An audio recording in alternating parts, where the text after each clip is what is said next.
And so the three-part breathing does that. Normally we breathe about 10 to 15 times a minute normally. But in doing the yoga, when you train yourself in like the three-part breathing or other forms of breathing, but especially that one, you develop the ability to take 6 seconds just to breathe in, breathing 2 seconds in the lower part, 2 seconds in the middle part, 2 seconds in the upper part, and then hold the air in the lungs for 3 seconds. How many seconds is that? 9? And then letting the breath out in 6 seconds, and ideally pausing for 3 seconds. It's called a 2-by-1 ratio. So the held in and held out breath is half the time of the in breath and the out breath.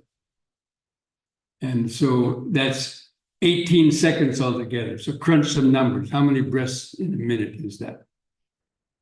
Less than 4. 18 seconds. So it's almost 20 seconds for one in and out breath if you develop the breathing to that extent, which is almost what we've been doing in the yoga exercises and so on. Maybe a little bit less. But and if you can continue that kind of breathing for 5 or 10 minutes, then the nervous system, because that's so soothing and relaxing for the nerves, and sending this very relaxing waves of energy through the nervous system, that it shifts into the parasympathetic mode and even to alpha waves. You can gain the first jhana even by doing that. Anyway, but anyway, that's not the purpose of the mindfulness meditation. The mindfulness meditation is for letting go of the past and future, and for feeling the whole body, because the mindfulness of the body, after you've done the breathing, it says breathing in, feel the whole body, breathing out, feel the whole body. Those are the instructions. And then from there, you go into moving the attention through the body, feeling the 32 parts, feeling all the vibrations of the 32 parts, feeling the 4 elemental vibrations, which means the cellular vibrations. So, that's meditation. And so that's why when I'm giving instructions, I use those, phrases, but, different teachers use different phrases. It depends on what the effect is going to be.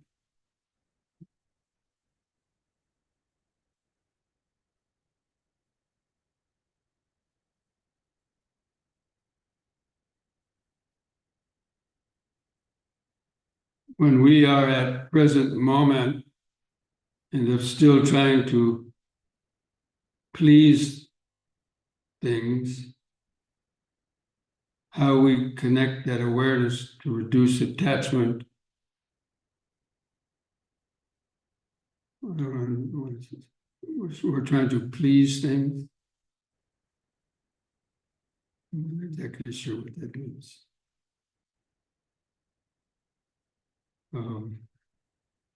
When you're in the present moment, you reduce attachments because attachments are when we're thinking of the past and the future about any objects.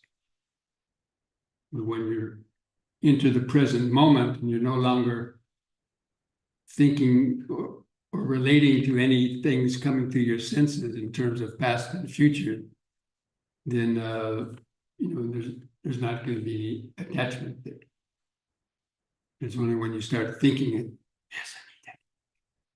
Then that's when the attachment and the raga comes.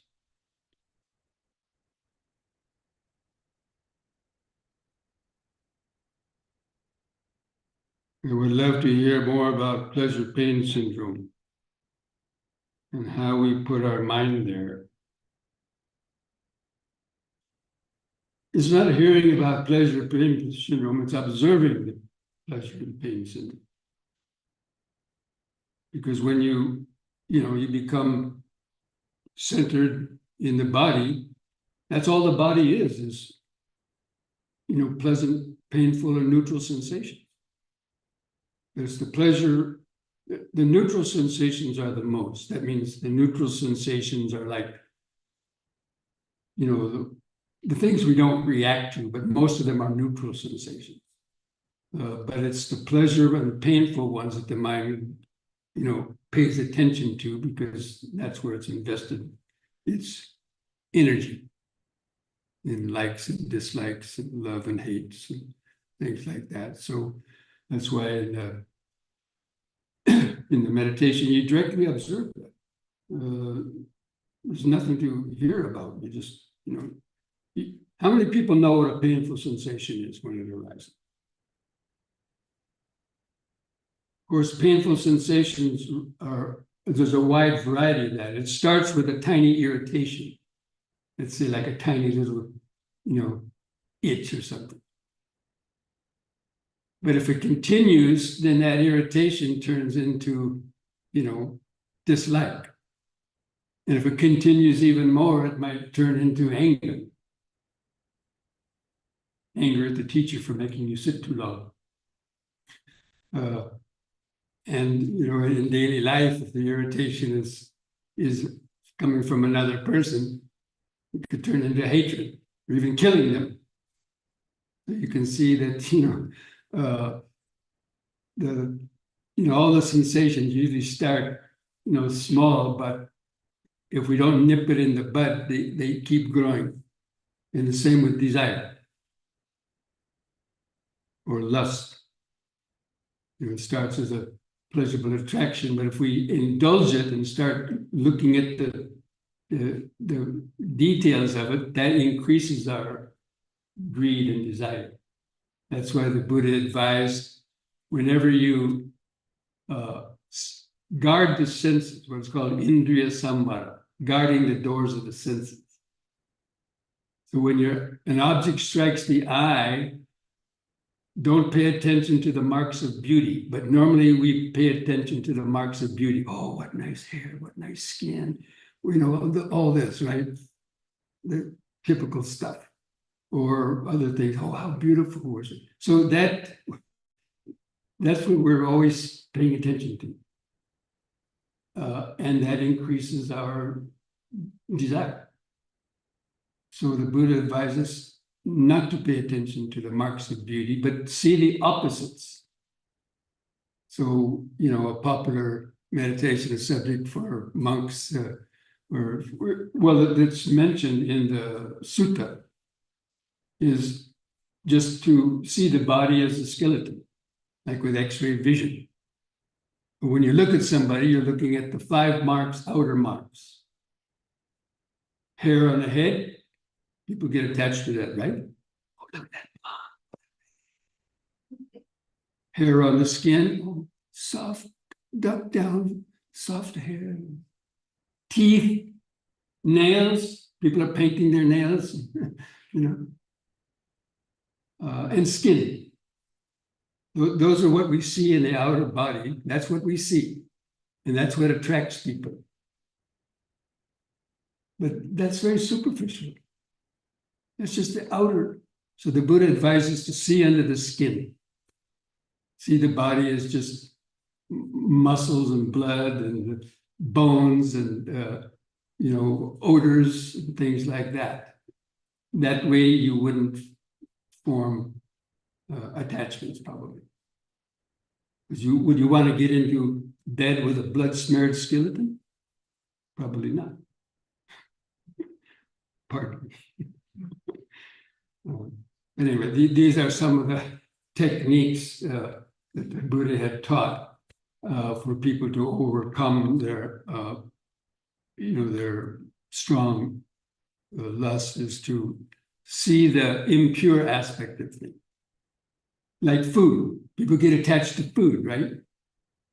And the chefs, they go to great pains in making all this stuff, food, and then charging you $80, $90 for a plate of salad or something.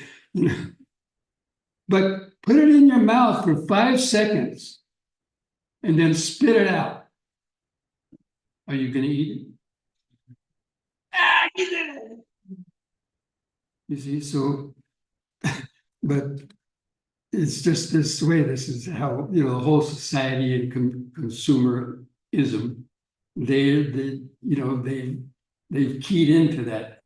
And that's why they want to make everything beautiful and appeasing. But underneath, that is very superficial. But yet people spend millions and billions of dollars and trying to make all these things all so beautiful, but it's very superficial, and it's a waste of time, really. So anyway.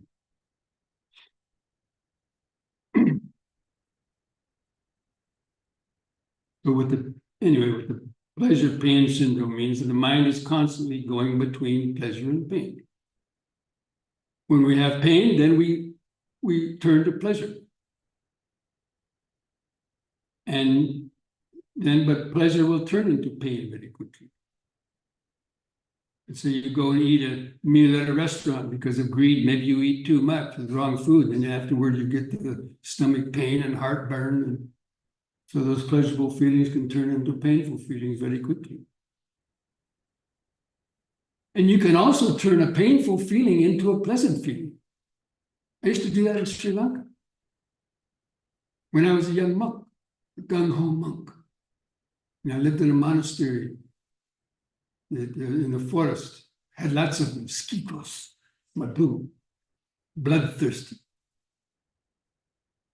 And they used to come and bite me in the afternoon. I used to meditate outside, take my robe off, and they used to come and bite. And I used to send them metta. And I would send them metta, and I would just, actually begin to enjoy it, because I was getting benefit of enduring that pain or that irritation, not really pain, just, irritation. And afterwards, by not reacting and by sending out metta, I didn't have any welts or anything about that. They just itched for a little bit and it went away. And other types of things. You can turn a pleasurable feeling, painful feeling, into a pleasurable one if you know how to do it. Or go to the dentist.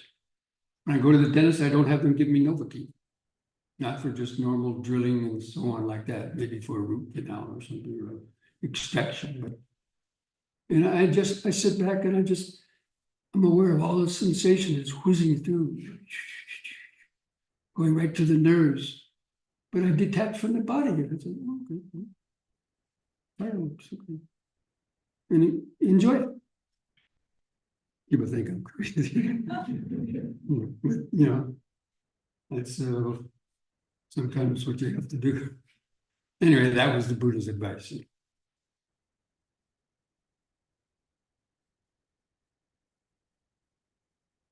What does the bong sounding mean? You mean the bong that's rung before the meditation, or what? I don't know who wrote this.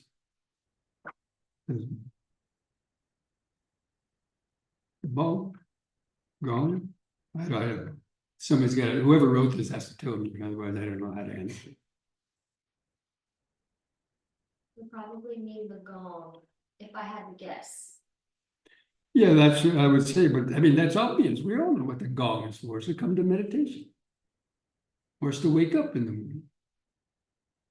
That's why we ring it 15 minutes before, like that, before we come, at a 8:45, so people get here by 9 o'clock, and we're 1:45, so people won't be late for the start of a program. Or like tonight, we're running at 6:45.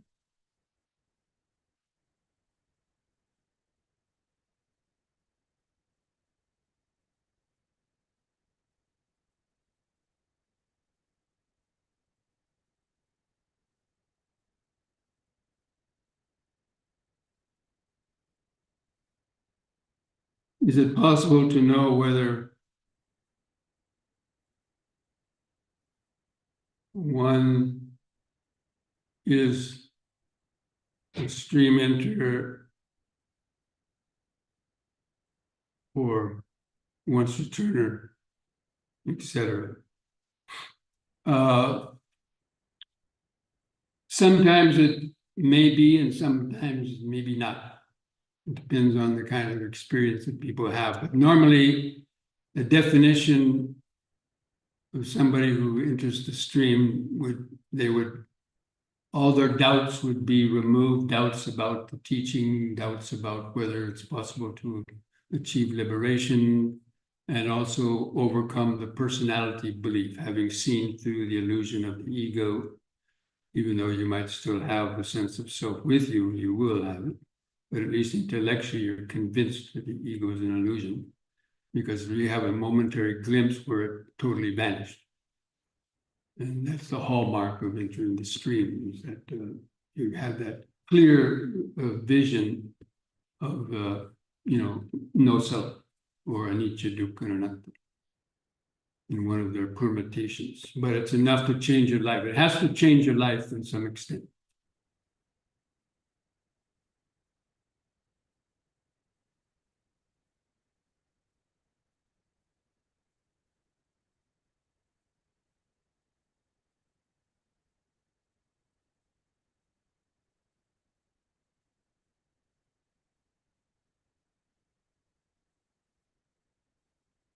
There are many ways to get concentration. And a teacher able to tell a student what is the best way for the student, or the student has to find out by himself. Well, somebody like the Buddha could know what is the best meditation subject for others, for somebody who's, equally sort of that advanced or has that sort of clairvoyant,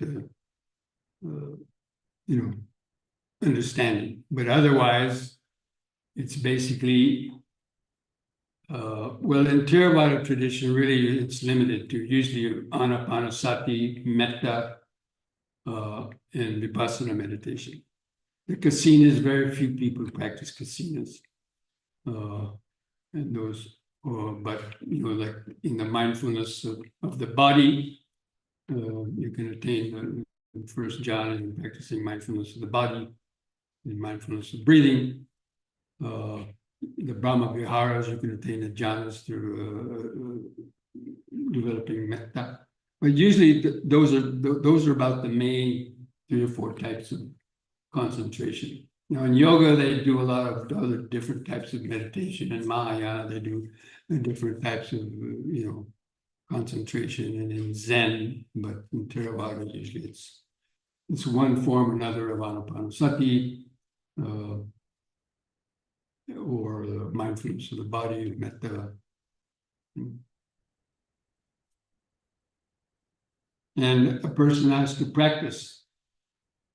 might practice them a little bit and see what one may work best for you.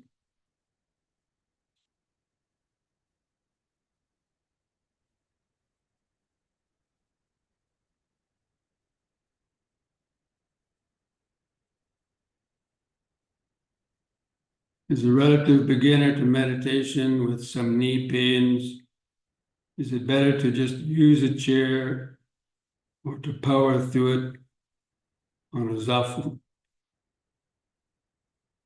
Well, perhaps you can do both, but I'll tell you a story. There was a lady when, in the first couple of years we started Bhavana Society, or exactly when, but anyway, she had come here for a number of retreats and even been meditating before that. And she wanted to, sit like the monks or sit on the floor, and like traditional meditation, right? So she was forcing herself to sit on the floor. And finally, the one retreat, she came to me and she was almost crying and said, I've been meditating so many years and sitting on the floor and enduring this pain, but I can't do it. She said, well, what should I do? I said, get on that chair.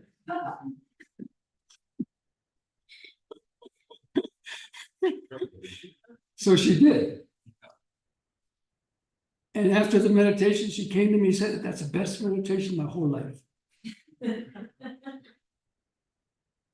Don't torture yourself. But you shouldn't also be afraid of something too. So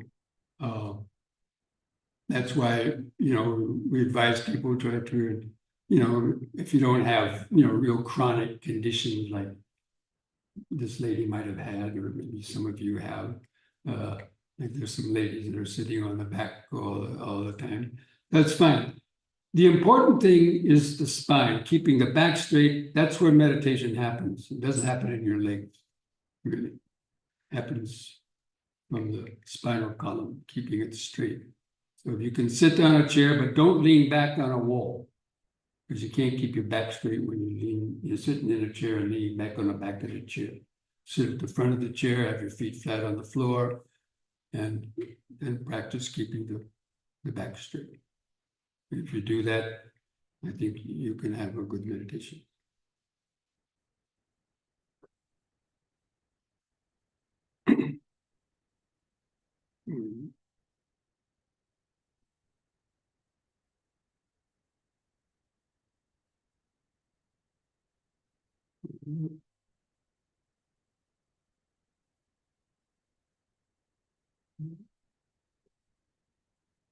And he's the one that.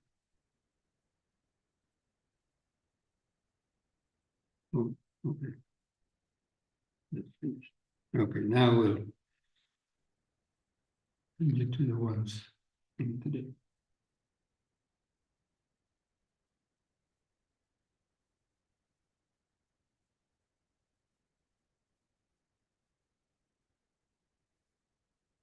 For those of us new to Buddhism, what are the foundational books and courses? Well, in the dining hall, of course, there's a sheet over the bookcase, but there's a whole bookcase with all of Bhante Ji's books there that I guess will be available after the retreat is over. And those are probably, very good foundational books about the Noble Eightfold Path, the practice of mindfulness. That's a bestseller. It's over 25 years old, I think. And almost on every topic of the Dhamma, Bhante has written some books. Now, of course, there's lots of other books too, but I would say that is a good start.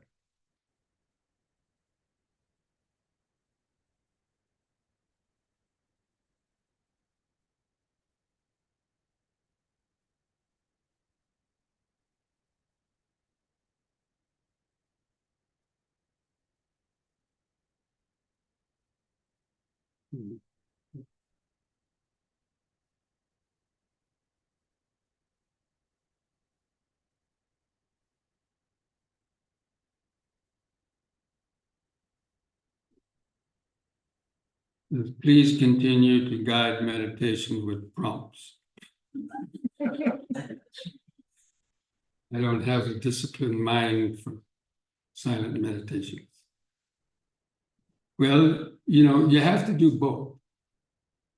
And so here, when I teach, I normally try to, I always try to find the middle path.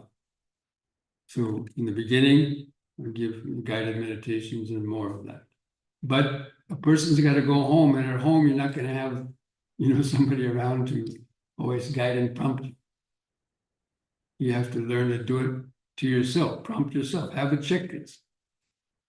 How do I normally get you into meditation?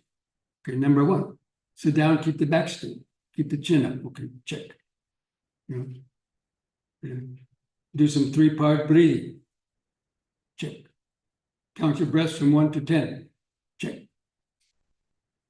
When the mind is calm, then continue with the breathing, but start being aware of other things that are coming and going. Check. Or there's guided tapes. I've made a lot of guided meditation tapes that are on my YouTube channel. on the Lion of Wisdom website, the YouTube channel. And every Wednesday night, I do a live Zoom program where I give a guided meditation and yoga, just like I've been doing here, kind of like about 15, 20 minutes of standing yoga stretches, and sit to meditate, basically with the same, pretty much the same way that I've been doing it here. So that's a good resource.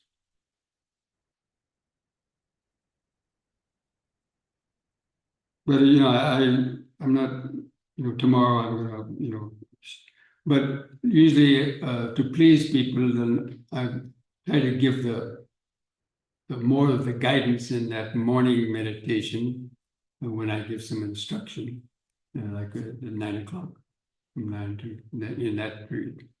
But then in the afternoon periods, that people try to remember that and do it, on their own. But there's always that, that kind of give and take in a retreat of this nature. Where, there's people that have been on many, many retreats, seasoned meditators who can sit easily for an hour without blinking, and then there's others like relative beginners who struggle more with pain and too many thoughts and so on. So you have to try to find a middle path.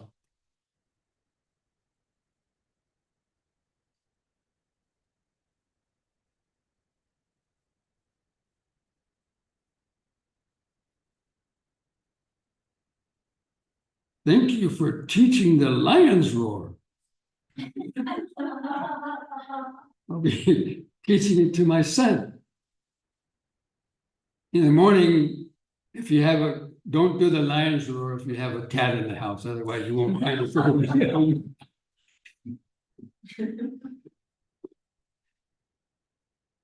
No, the lion's roar is a good way to wake up in the morning. That's why I always do it in the morning.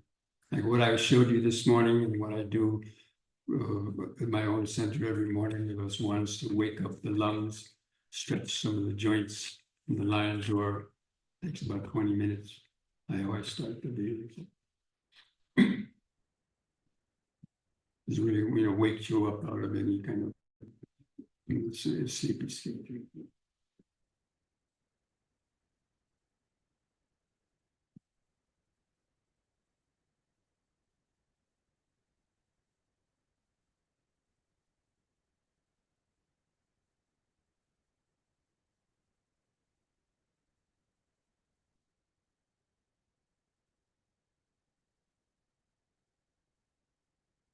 I've been meditating for many years and feel as if I've gotten fairly good at being aware of my thoughts and emotions as they arise, watching them pass. But some nights I am bombarded by long, intensely vivid dreams that are full of desires, fears, and anger. Do you have any tips to gain some lucidity with my unconscious mind? Well, that's the thing, the unconscious mind is like a bottomless pit, and we've been accumulating fears, desires, anger, whole gamut of emotions for many, many, many lifetimes, because these things are carried over and even have become part of our genome. Some people, that's why there's a gene for hatred and genes for other sort of things. And these are passed on. So they're very difficult to deal with. And only a person who's attained the stage of the once returner or never returner overcomes this kind of, they overcome the sort of obvious types of desires and anger and lust and anger and so on. But in dreams, the deep unconscious mind is only purified through attaining those states of the higher stages of the path. the never returning stage and the Arhat stage, because they're very deep. But in the daily life, you have to stop adding to that. A lot of people want to clear their mind of underlying tendencies, but yet in the daily life, they keep adding to them one way or another. And so it's difficult to, root them out. But I wouldn't worry about it too much. The main thing is that if they're not affecting your daily life, if you're able to maintain, and practice and not to act out of your anger or desires and so on, and you have control of the senses, then, there's no way of predicting how, unless you want to go, get hypnotic therapy or, this lucid dreaming that people talk about. You can go learn that. I don't have experience in that myself, but some of those kind of techniques, may or may not help you get down into the deeper, unconscious mind.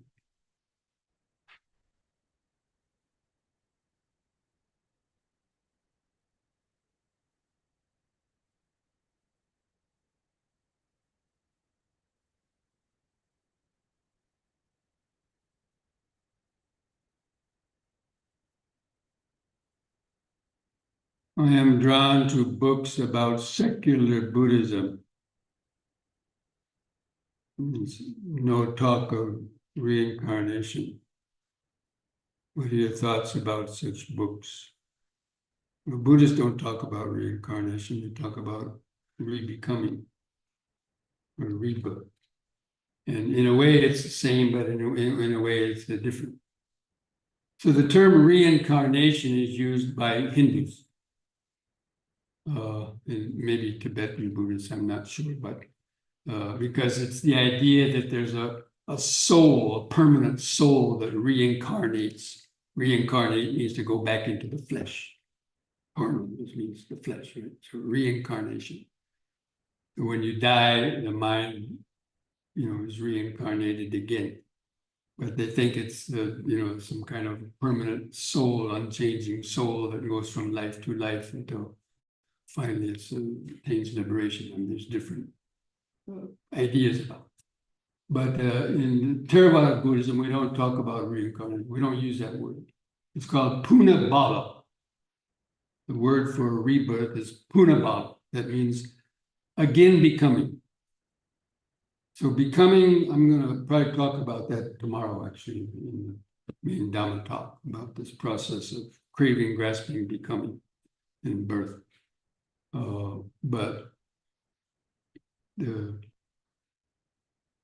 So in Buddhism, there's not this idea of some soul that's reincarnated, but it's just the consciousness, the mental process of habits and so on.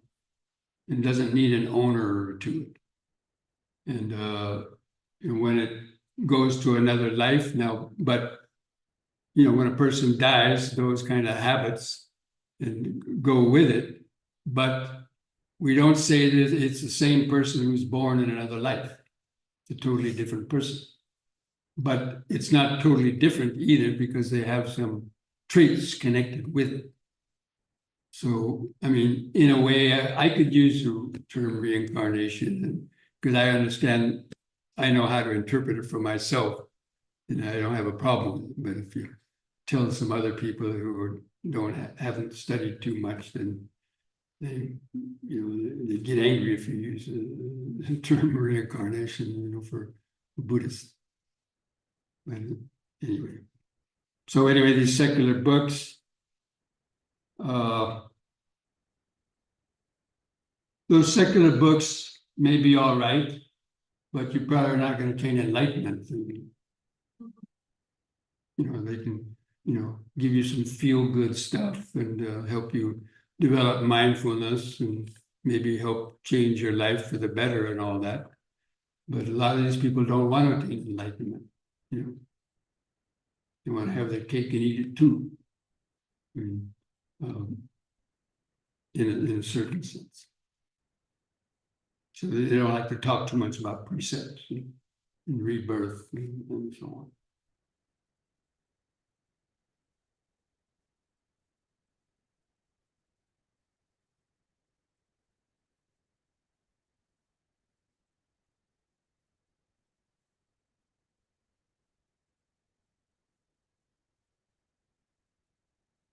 How does one have compassion for the ignorance that affects an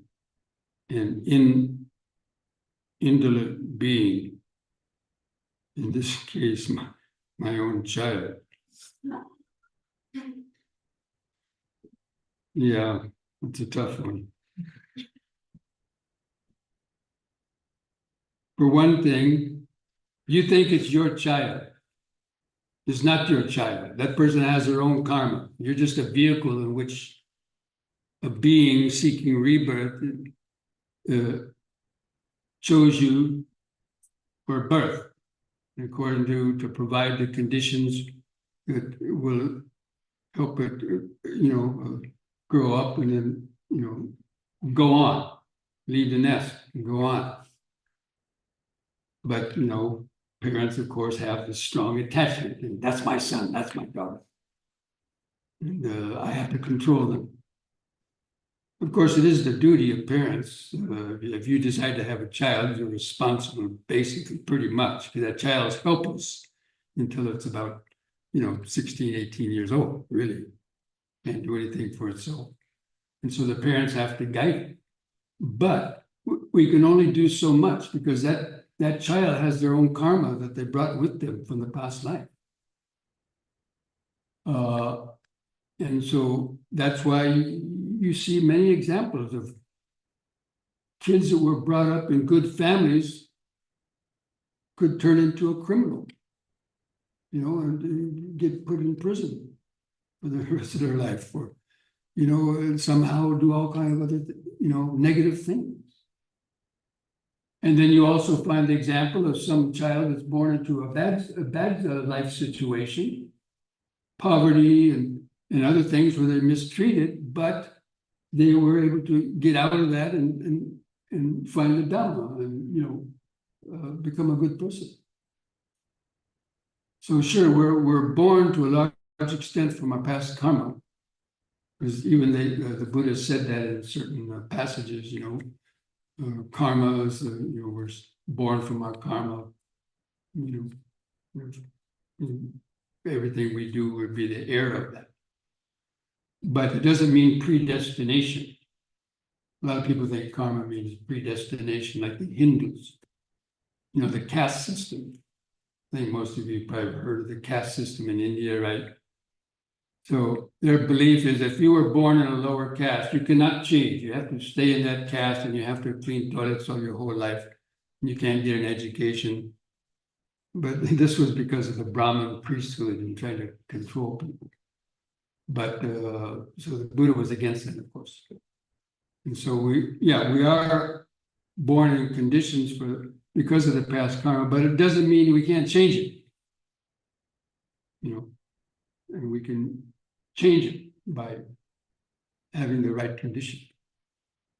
And so that's why the Buddha even accepted outcasts into the order of monks in the beginning years. And the Brahmins hated him for it. That's why the Hindus still hate the Buddha. Or a lot of them. Or not hate him, but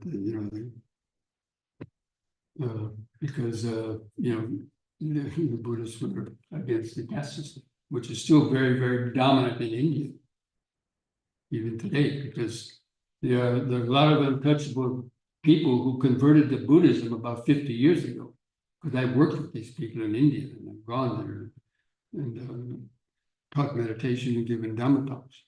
But the Brahmin priests and the higher caste still try to treat them like, like they're still an untouchable. And so those beliefs are hard to break. But anyway, so we have to have compassion, but compassion can only go so far. You can bend over backwards to help a person. Like, a lot of people have somebody in their family who's a substance abuser, right? Or been in therapy. Somebody's addicted to drugs or something else. And the whole family tries to bend over backwards to help them, get them to go to therapy, and spending a lot of money sending them to the best clinics in this, with the person don't want to. And at some point, then the parents or others blame themselves that they couldn't, control that person, thinking that they should be able to. Some people cannot be helped. And so at some point, you have to have equanimity and let that person work out their own karma. You can only go so far. Even the Buddha did that. The Buddha lived in a monastery for 25 years. He was living in a place called Savatthi, a big monastery, and giving Dhamma talks every day. Kings and queens used to come and listen to his Dhamma talks, and all these rich people, so many people. But there was a man, a farmer, who lived behind the monastery, who was a pig farmer and who would butcher pigs to sell. And while the Buddha was giving Dhamma talks, you could hear the squeal of pigs getting their throat cut. And the people asked the Buddha, what's this guy doing? I mean, why doesn't he come and learn from you? And the Buddha said, no, there's no hope for him in this life. And that wasn't a mean thing, because he knew that person, wasn't going to get the Dhamma. Because if he was, he would have come already. So anyway, that's just one example.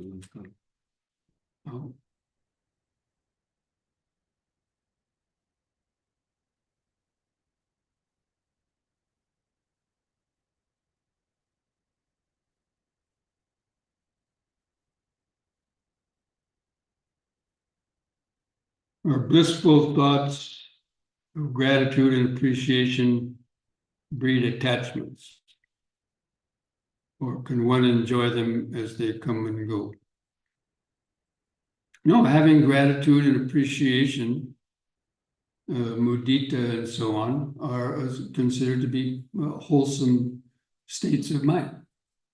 But we shouldn't have attachment to them in terms of, oh, I am such a good person because I have, given thousands of dollars to the monastery, or I've done this and that, and kind of be proud of, the things that you might be doing. But, just to, the Buddha wasn't against pleasurable feelings. And the feelings that come, like with concentration, the piti and the sukha that you get in first and second jhana, the Buddha said these are lawful enjoyments because they don't hurt anybody. But to get your pleasure and go out and disturb others and abuse others, then you're creating bad karma. But the blissful sensations and thoughts, sobhana chitta, are beautiful thoughts. These are thoughts of like the Brahma Viharas, thoughts of compassion, metta, compassion, mudita, and equanimity. These are encouraged to be cultivated because they lead the mind to further states of freedom.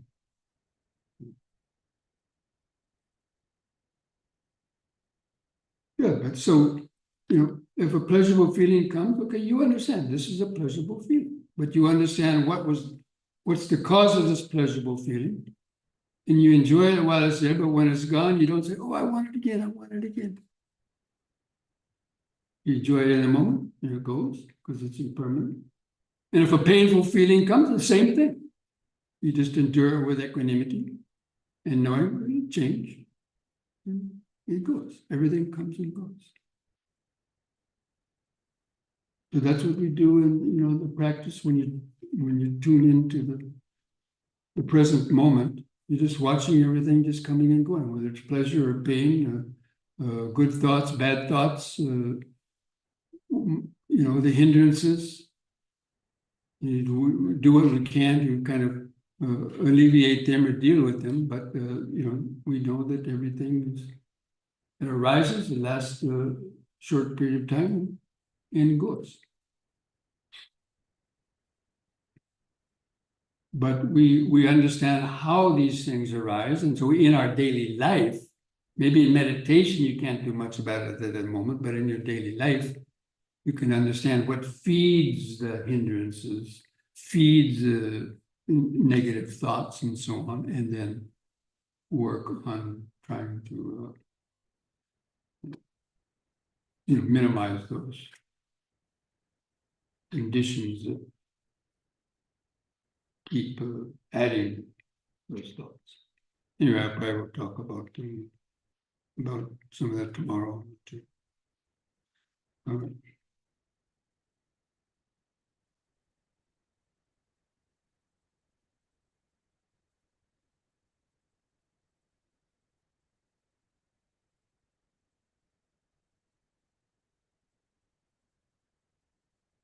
To me, it seems that I have a self-belief is the cause of most of our suffering. Really? It seems to you that? You came up with that on your own?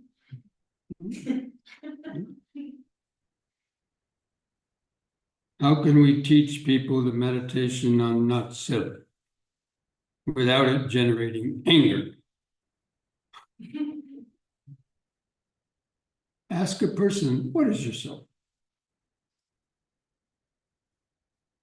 This is what the Buddha did.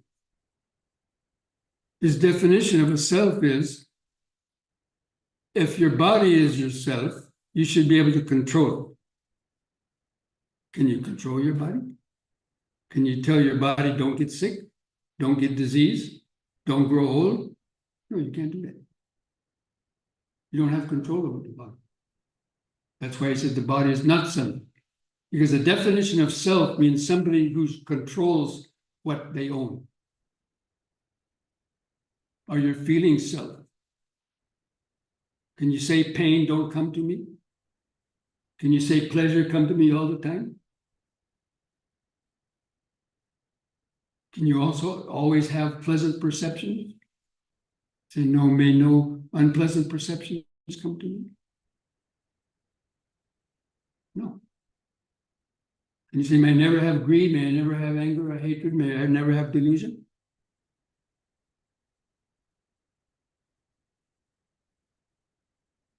That's why even the mind is not so. The five aggregates, body, feelings, perceptions, volition, and consciousness. So this is how the Buddha defined, because we cannot control these things. They're basically come and go under the power mostly of the past karma as well as our present conditioning. And we're not really, we may think we're deciding to do something, but actually there's no such thing as an original thought. Everything is conditioned. Even you might have decided to come to this meditation course, or it wasn't an original thought.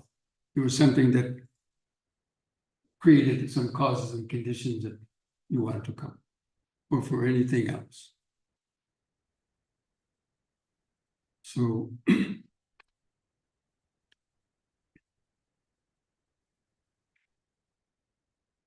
anyway, probably asking a person, what is this self you think you have?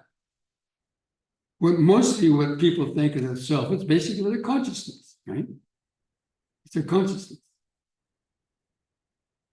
Because that's where the sense of I, we have our memory. We can remember where we were born, all of our relatives and our name and history. And that's what leaves the body after death. His body dies and then it disintegrates. How can you call that yourself? So at least the body's not self. But the mind also is at least there's more probably self to the mind than the body. But anyway, Anyway, I wrote a little book, first book I ever wrote. It's called Breaking Through the Self-Delusion. Give that to your friend. No, look, I hate you more. They're gonna get more angry.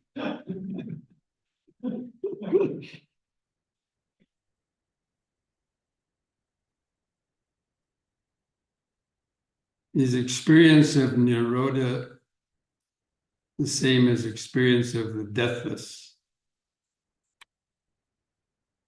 Probably I would say so. Or I would say it's probably close enough. Nirodha means cessation, but it means a cessation of greed, hatred, and delusion. Doesn't mean the extinction of everything or nothingness. It's when the sense of self vanishes and there's just that more or less pure awareness. And the mind is not creating the world through its perceptions. So all that, the ceasing of feeling and perception is Nirodha Samapatti. But the Buddha still had feeling and perception when he was still living. So there's two types of arahants. One whose mind has been purified of greed, hatred, and delusion, but they're still living. But the Buddha's mind was in Nirodha. Because greed, hatred, and delusion had ceased, but he still could function. But he functioned with a mind that's not creating any karma. And with just pure altruistic kind of, actions. But if he wanted to, he could go into and go through all the jhanas and attain what is called Nirodha Samapatti, which is equivalent to the state after the Buddha would die. That's a difference. Anyway, I don't want to confuse people.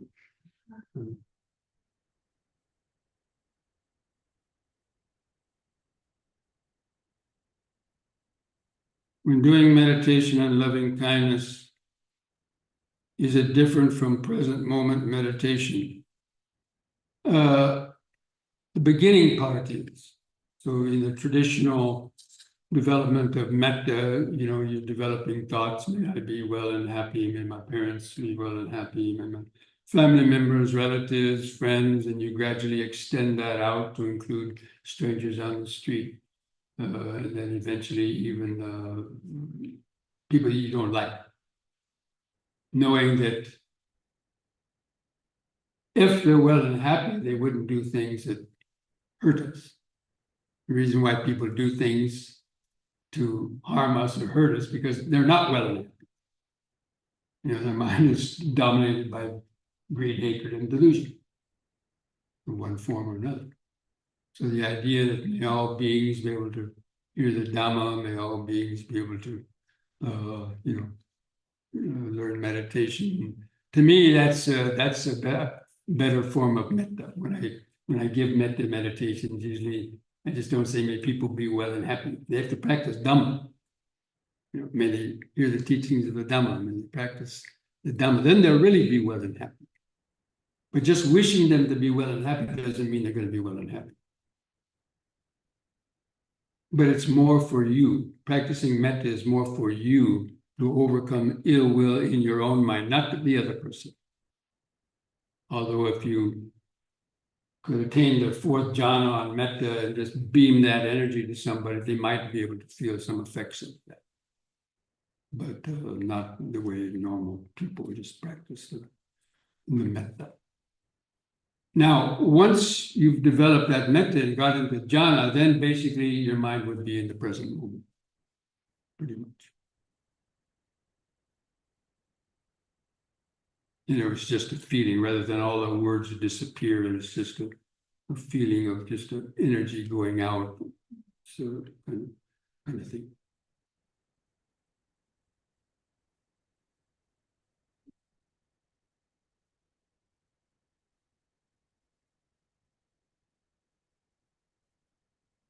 I don't have trouble sending metta to others, but I struggle to give metta myself.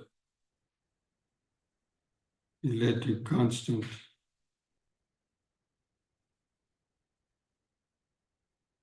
or neglecting myself. How do I mitigate this? Sure, we all might have done things in the past, that we're not proud of. If you read my autobiography, you'll find a lot of things like that. But then you change. So you can't change the past, but you can change the future by being mindful in the present moment and by, cultivating right effort and all those other aspects of Dhamma practice. And so you feel good about that. You can have metta for that. Don't worry about what you did in the past. It can't be changed now. You can ask forgiveness from others and so on, maybe, but once you've done something, you can't really take it back. But what you can do is change the future by not repeating those kind of things. And then when you see yourself have changed, your life has changed, then you'll feel good about yourself. Although you won't really have to send yourself metta because you're already getting the effects of that. But if you can't be happy within yourself, and this word love is self, I don't like that term.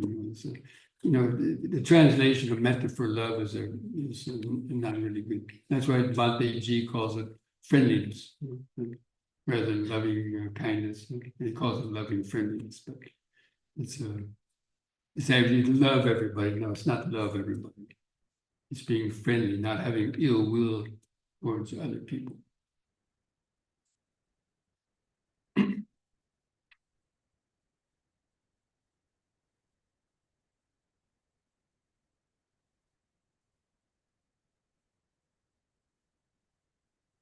Oh, it's after 8 o'clock, 3 questions. What to do? Go for it? Or? Real quick. Is liberation of the collective mind achievable? What do you mean, the collective mind? I mean, are all beings going to be liberated? No. A few will be. They haven't been liberated in the millions of years or thousands of years, tens of thousands of years people have existed. A few have. Even the Buddha said that. This idea that all beings are going to get enlightened, no, not going to happen.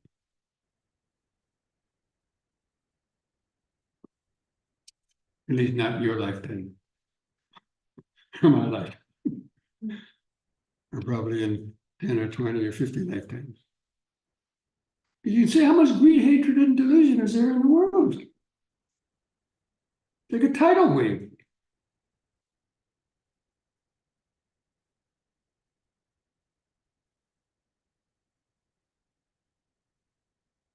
Are there any references in Buddhist texts that talk about importance of being one with nature and the environment, other than the forest beings, a quiet place?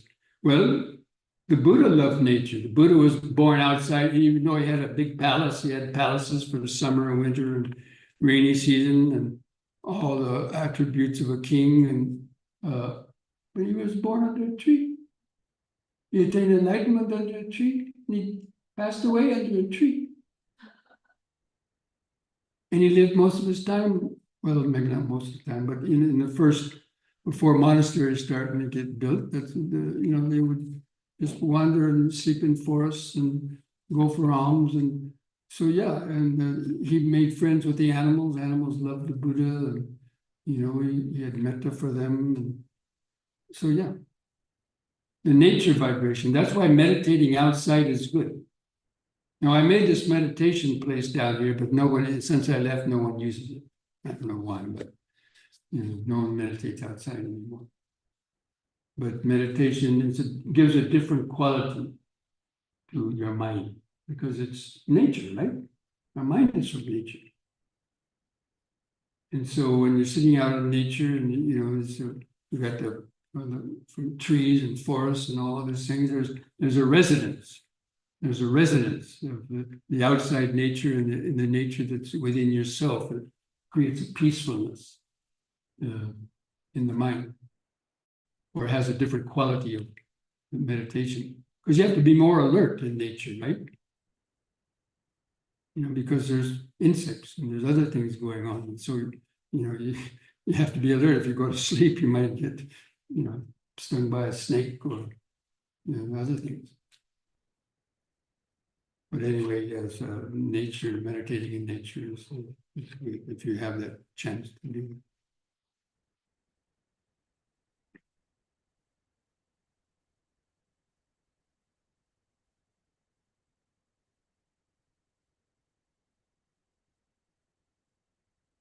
Within the first couple of years that I was a monk, I lived in the forests in Sri Lanka, meditating in caves and things like that.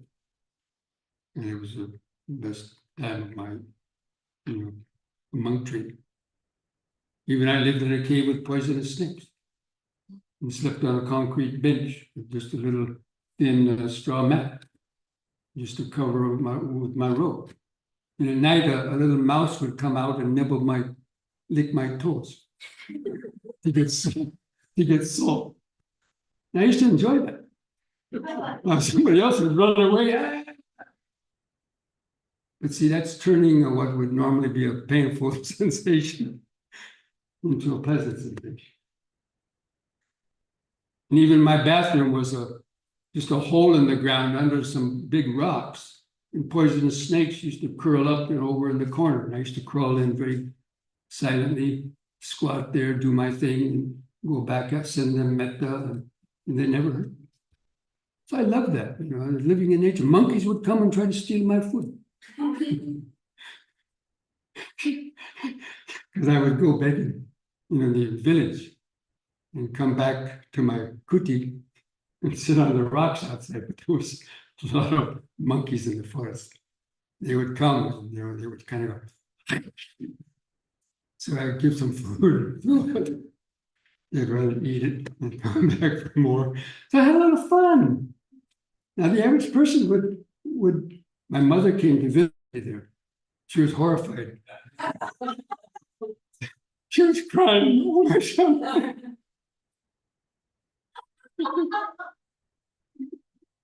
That's true. I'm not making that up. Okay.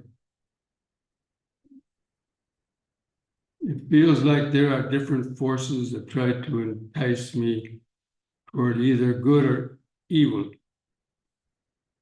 The outside world is indistinguishable from the inside world. I do think that there are higher energy forces calling me to come and see and to strive for Nibbana. That's true.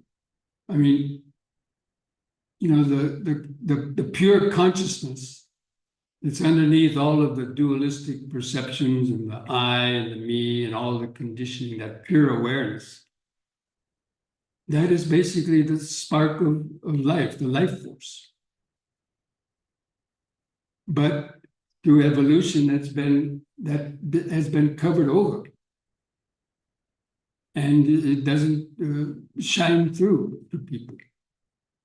But for some people, little cracks appear in their rigid mind, and they start, it's like a homing beacon inside of you, trying to call you home.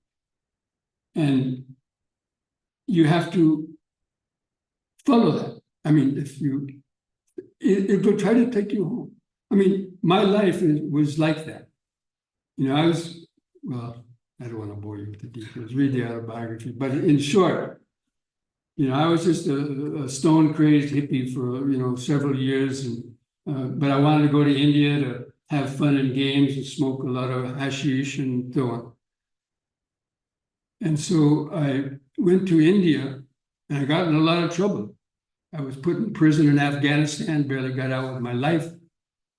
And when I knew I had to change my mind, and then somebody told me about meditation, and when I heard about that meditation, something almost jumped out of my chest. It was like, God, I got to do that. And I went to this meditation course, and after 2 weeks, my life was totally changed. And all I wanted to do was become a monk and get into Dhamma. Now, the way I reflect on that was that going to India was just like putting a carrot in front of a donkey. It was a ruse. If somebody told me go to India for a guru, I probably should have known. But go there for, living naked on the beach in Goa and smoking hashish and all this bong shankar, all this stuff well, young people don't know about. Anyway, so, that's what was getting me to India. But now I understood that was only a ruse to get me to India where I would encounter Dhamma. So it was like that. Something was starting to awaken in me. It was, something Dhamma. I didn't know it consciously, but things work unconsciously that lead you to circumstances where you'll be able to encounter the Dhamma and learn. Unfortunately, I was able to just, to follow that. So anyway, but I'm just saying that but everybody has that truth basically inside of them. It's just been covered over. And so, but, it's like the old saying, when you knock, the teacher will appear. So when you start your interest in Dhamma, for a lot of you, you came to the retreat, right? There's a reason for that. Some of you have been coming to many retreats. So something inside of you is wanting to get free, but because of karmic blocks and other things, people have more difficulty in getting that free than others. But once you have a sense of that, you have to protect it, like a little sapling, a little brand new little plant. You have to protect it from getting eaten by rabbits. You have to give it water. And that's what the practice of Dhamma is. Water that little shoot of that yearning for freedom. Okay, friends, I think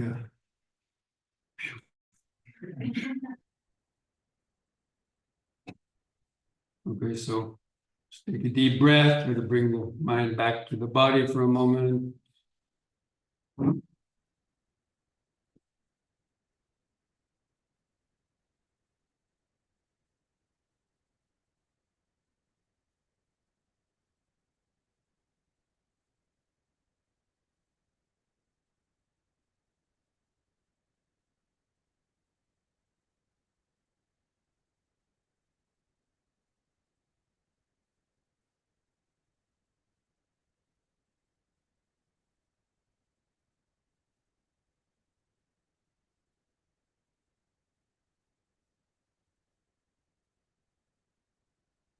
Okay, now stand up just for a few minutes to stretch the legs.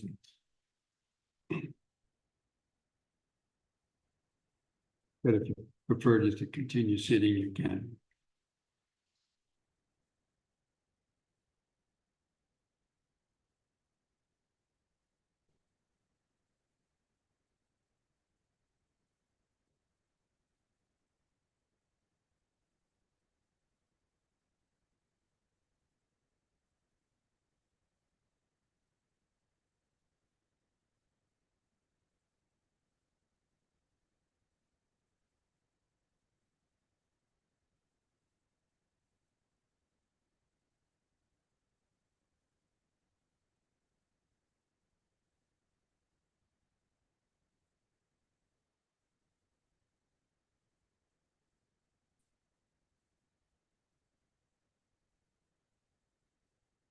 Relax your arms at the side, begin some three-part breathing.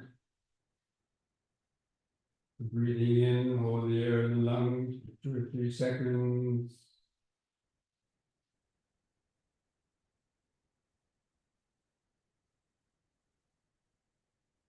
Slowly breathe out.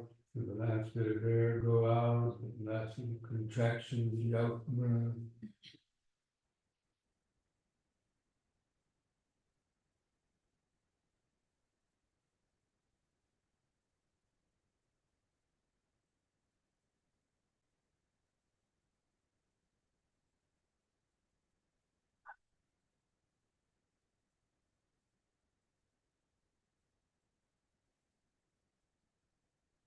And the same breath, hands over the head, interlock the fingers, stretch up, stretch the head back.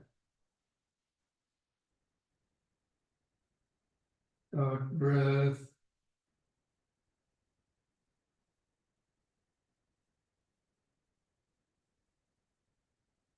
In.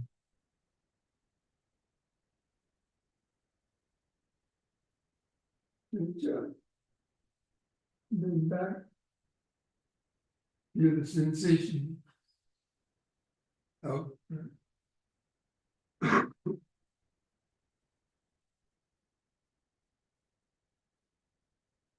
More.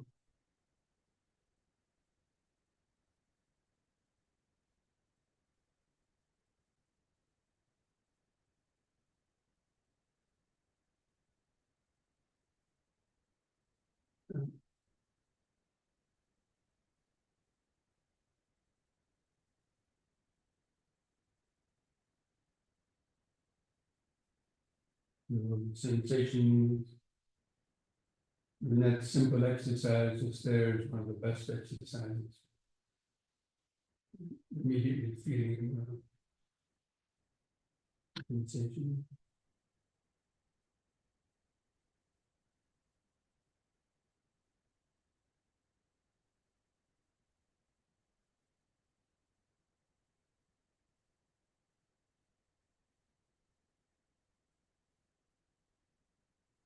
And with the head turning from right to left.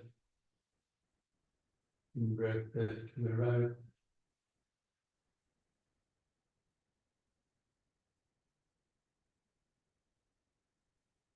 Breath left.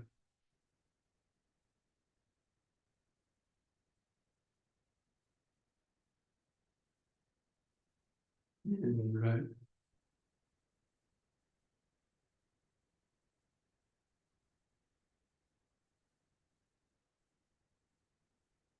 Left.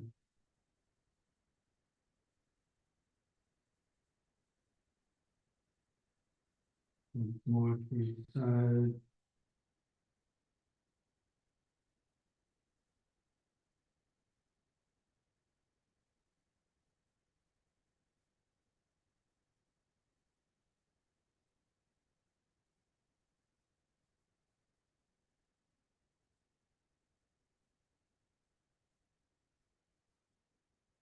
It's up in this little.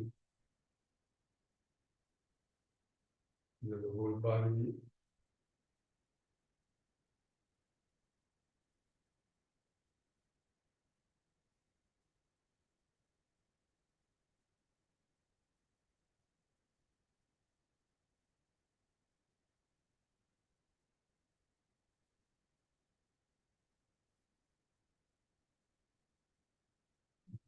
Finish with doing that backward and forward bending that I showed you this morning. The sunburst.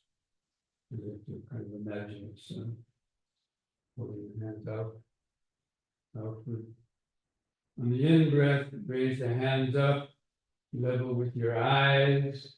And begin spreading your arms out to the side as you bend back on the out breath. Be careful. Breathe in, lift up, keeping the arms outside. And on the out breath, lower the arms and hands down towards the floor. And keep your legs straight. Get the little bones in the lower spine stretch out.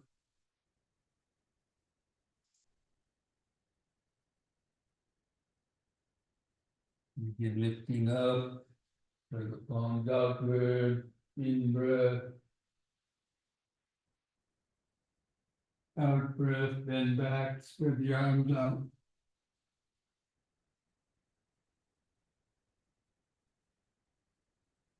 In breath.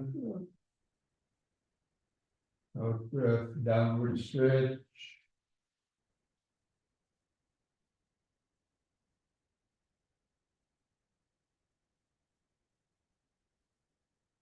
Once more. Hold outward in breath. Out breath.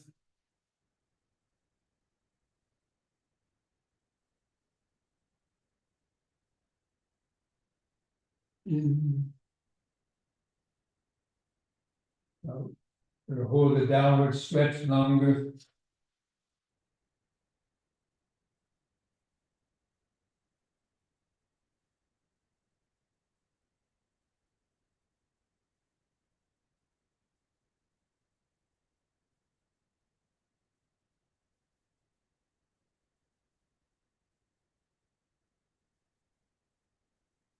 Begin lifting up in breath and chest. Out breath. Feel the whole body.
I can't see you, so.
I'm going to start the meditation by chanting Namo Buddhaya.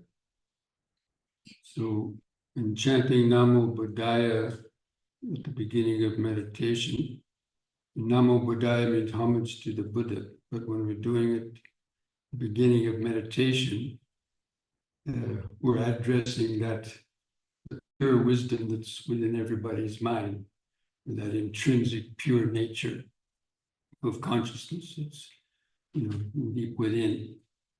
By chanting Namo Buddhaya, you're sort of awakening that, that consciousness, that pure awareness, awakening it, so to speak, in your heads. So just listen to those vibrations in your body and mind that help you kind of center the attention in the body,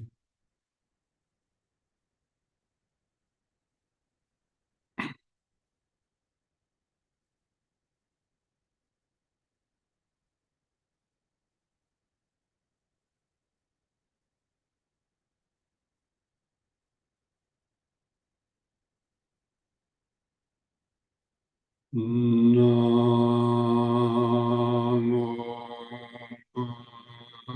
Buddhaya.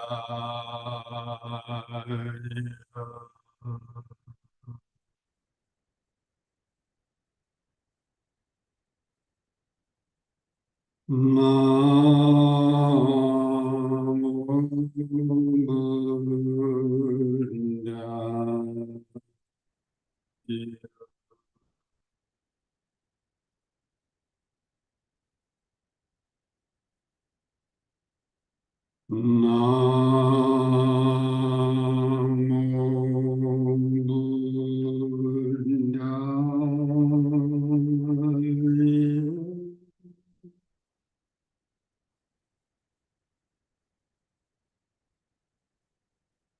Buddhaya.